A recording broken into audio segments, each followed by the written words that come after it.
Alabama poised for redemption versus Clemson. New Orleans, App. Deshaun Watson has moved on to the NFL. That sigh of relief you hear is from Alabama. Watson lit up the Crimson Tide's stellar defense in the last two national championship games, but Kelly Bryant will be lining up at quarterback for Clemson in Monday night's Sugar Bowl semifinal. Not having to face Watson, combined with Alabama's punishing ground game, a healthier linebacker core and plenty of motivation should be enough to carry Coach Nick Saban's team to its third straight title game. "This is kind of like a redemption game for us," linebacker Rashaan Evans said.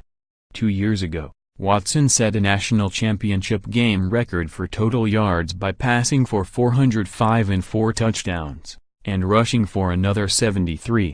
Fortunately for the Tide, the special teams recovered an onside kick and returned a kickoff 95 yards for a touchdown to pull out a 45-40 victory.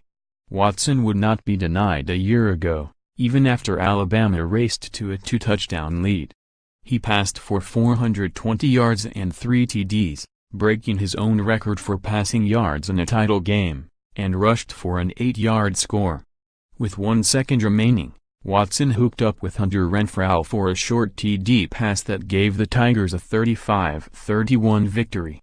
"The loss last year is definitely on our minds and in our hearts," Alabama safety Ronnie Harrison said. Bryant has provided the same sort of dual threat as Watson, passing for 2,678 yards and 13 touchdowns and running for 646 yards and 11 TDs. The offense had hardly missed a beat, averaging 35.4 points a game. "I really don't see a drop-off," Harrison said. "They are both efficient on the ground and through the air. They both make the offense go. But it's too much to ask of Bryant, anyone, really, to provide the same sort of team-carrying performances as his predecessor, so look for Alabama to get a shot at its 5th national title in the last 9 seasons. Of course, the Tide must do a better job of keeping its defense off the field. Clemson's go-go offense did a marvelous job of controlling the clock a year ago, running a staggering 99 plays, to just 66 for Alabama, and piling up a nearly 10-minute edge in time of possession. By the end of the game, when the Tide desperately needed a stop, the defense was totally gassed. Jalen Hurts has been inconsistent through the air, so the Tide will likely have to rely heavily on the ground game. It won't be easy sledding against Clemson's stout defensive front, but Damian Harris and Bo Scarborough provide a punishing 1-2 punch, and don't forget Hurts' ability to turn a busted play into a big gainer with his legs. Alabama's defense was ravaged by a series of injuries that hit mainly at the linebacker position. It took a toll, especially toward the end of the season, but that group appears to be in much better shape after being off for the past 5 weeks.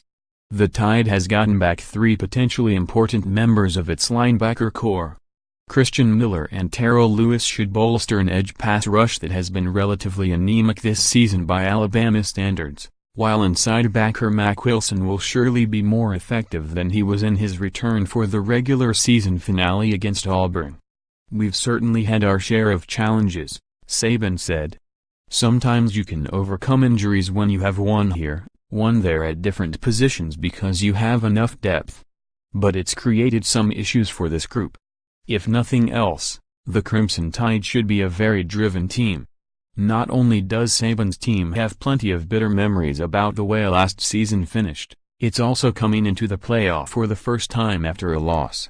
Alabama lost its regular season finale to Auburn 26-14, which knocked the Tide out of the Southeastern Conference Championship game after it had been ranked number 1 all season by the Associated Press. In a hotly debated decision, Alabama still got into the playoff as the 4th seed ahead of a 2-loss Ohio State team that won the Big Ten championship and looked very impressive in a Cotton Bowl victory over Southern California. Saban has surely reminded his team that this is their chance to answer the critics. "You don't want to waste a failing," he said. "You want to learn from the mistakes that you made and grow from those things." Prediction: Alabama 24, Clemson 14. Follow Paul Newberry on Twitter at www.twitter.com/newberry1963. His work can be found at https://upnews.com/search/Paul% 20 Newberry_ for more apt college football coverage. www.collegefootball.app.org and www.twitter.com/app_top25.